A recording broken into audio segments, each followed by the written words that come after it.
welcome to another episode of John Sequitur. Today we're going to talk about fake martyrdom, welfare, again. We're going to do a logical fallacy. We're going to talk a little bit about the movie and the song I had you listen to last week. And then I'll give you some more and, woo-doo-doo-doo-doo. We're going to start with the persecution of Christians by the Romans during the times of the Roman Empire.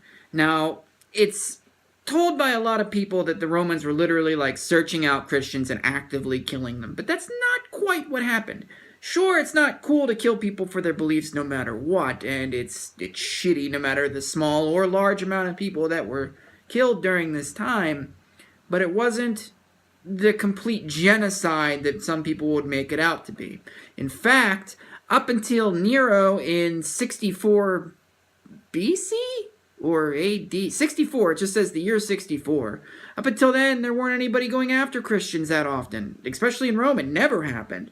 But Nero set Rome on fire.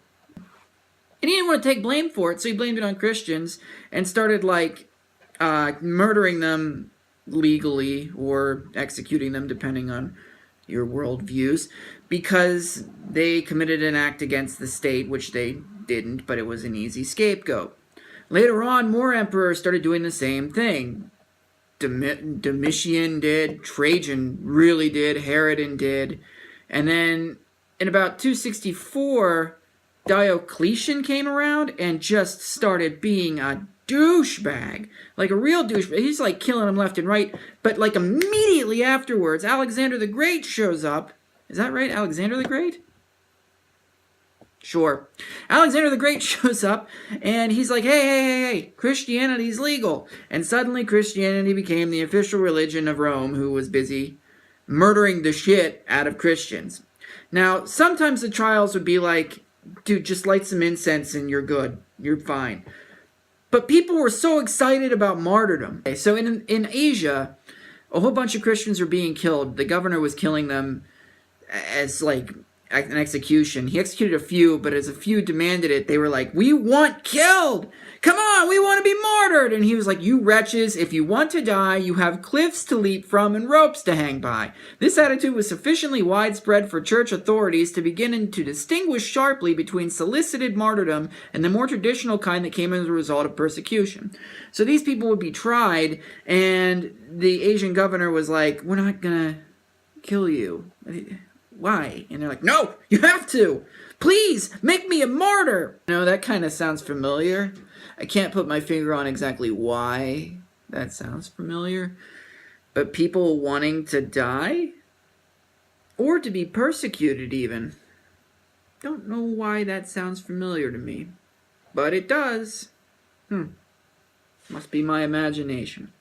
Today's meme of the day is this wonderful little thing here. There's a bear standing in line and a guy with a mohawk who's a Democrat.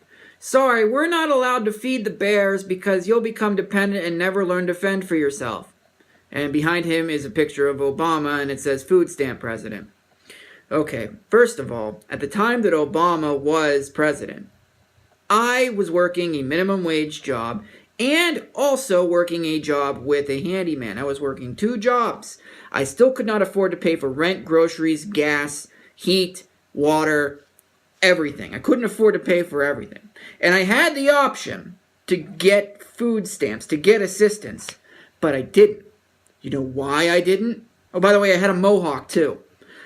I didn't get that stuff because of shit like this right here. Wherever I ended up putting it when I edited the video, up there or over there. Because of shit like that.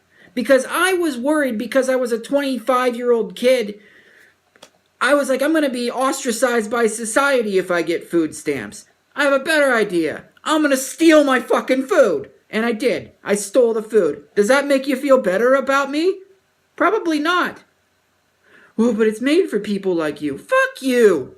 What, are you saying that it only goes towards, people who don't have jobs? Okay. Let's talk about fucking food stamps for a second, since you don't want it going to all those poor druggies who are using them for who knows what. 24% of your taxes go to Social Security. 26% of it goes to Medicare, Medicaid, CHIP, marketplace subsidies. 16% goes to defense and security assistance, meaning the army or whatever the fuck. 9% of your tax dollars, that means less than 1/10 of the money that you give, goes towards the crackhead next door that doesn't really exist. 8% goes to benefits for people like me, because I'm a federal employee, bitch. And, of course, my favorite, transportation infrastructure, 2%. Because we don't need to fucking go anywhere anytime soon. Alright, and what about Obama, by the way? Well, is Obama the master of welfare? Well, he did do something in 2008. First of all, I want to talk about the Farm Bill of 2002.